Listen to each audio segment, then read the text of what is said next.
Here we go! So the first thing is Hugh Hefner. He is dead, as we know, and he got celebrated a lot. And I just read a Hollywood Reporter article, and I think during everybody comes out now, support for civil rights for Hugh Hefner, his opposition to racism, his bold stance against Puritan America. But the reality is his legacy is sexism, stereotyping, and objectification.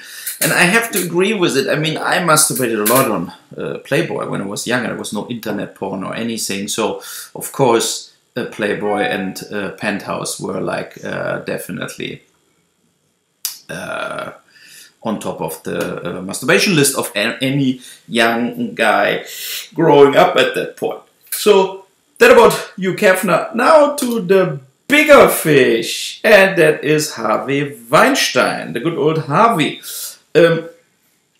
I remember when I sold House of the Dead in Cannes, I had a sales agent, Dan Sales. It's a funny name, Dan Sales. I still don't know if it was ever real or not.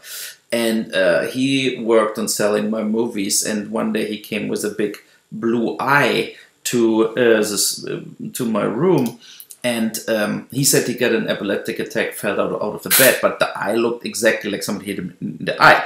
So I said, maybe you were drunk and you had a fight with the bouncer or something. I just don't believe you. And then years later, I got the info that Harvey hit it. So I don't know if it's true or not, but it would fit to when I watched that Harvey Weinstein documentary, you know, with him harassing people and yelling at people and getting physically abusive to people.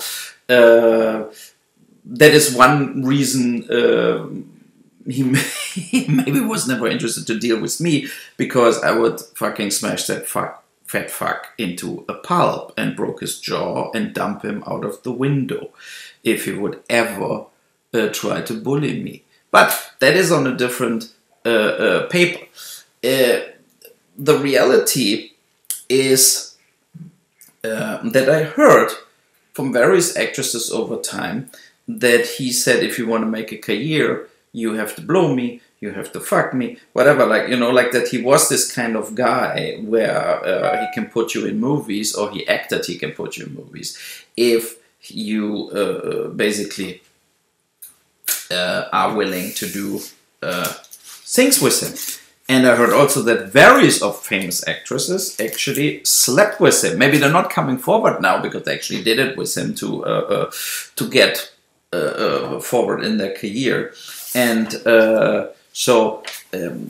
but to be honest, when you see like how many Fox News people had to step back because of like sexual harassment, a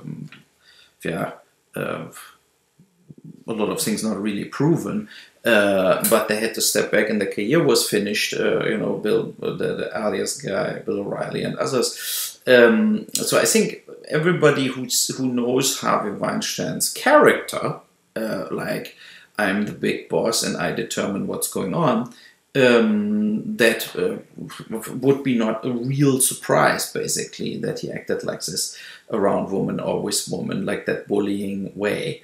I met him one time in Kazakhstan in a film festival where he was sitting with Hilary Swank and others at a table, and I was with my movies there, my Max Schmeling movie, and I met them, Mike Tyson, and talked with him about boxing. It was great. So, but I don't know, you know, so it's this kind of thing where I think the industry should be now also very clear and radical and cut all ties with Harvey Weinstein.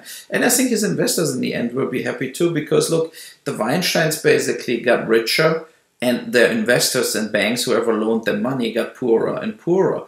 So I think they are huge in debt right now. If they call the debt, these guys are finished. And maybe that's the way. Maybe it's the way to go. But make sure for all the lawsuits coming up to make him personally liable for it, because he should return all that money what he took out. Because why he has $5 million to give to charity here and there.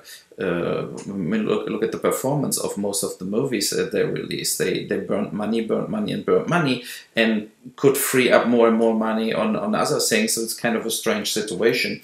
But that is the industry, or the film industry we are in. So yeah. So think about it. I think there are more women who will come forward soon with their Harvey Weinstein story. Yeah. And then to finish it off with the massacre in Las Vegas, I talked so much about gun violence and about the thing. I mean, it is, Jimmy Kimmel was all crying in TV and everything. And yeah, I mean, think about it. The NRA is buying politics. That guy is voting for anything what the NRA tells them. But as a gun owner myself, and a sports shooter, right? So I would say, dear NRA, wake up. Your own members are not supporting you. Like, if you have terrorists on the no-fly list, they shouldn't buy guns. Nobody should buy machine guns, like full automatic guns. That are all things I think every reasonable gun owner would support movements that all that stuff doesn't happen anymore. Of course, you need background checks. Of course, you cannot give to people that didn't do any weapon course, like just hand out weapons and they buy it over the counter. That is all stuff what is, like here in Canada or in Germany, 100% clear that you have to control this. And you have to install the guns in America also, and that will cost zero money and profits to the gun industry. And I bet if you work at Smith & Wesson or Ruger and Heckler & Koch and all that manufacturers of guns, they would agree with what I just said. You will not lose members, and you don't have to torture the Congress people and so on anymore, that they have to vote for the most absurd thing.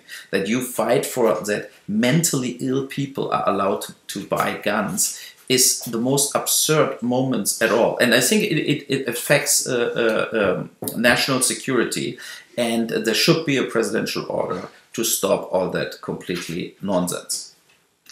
Goodbye.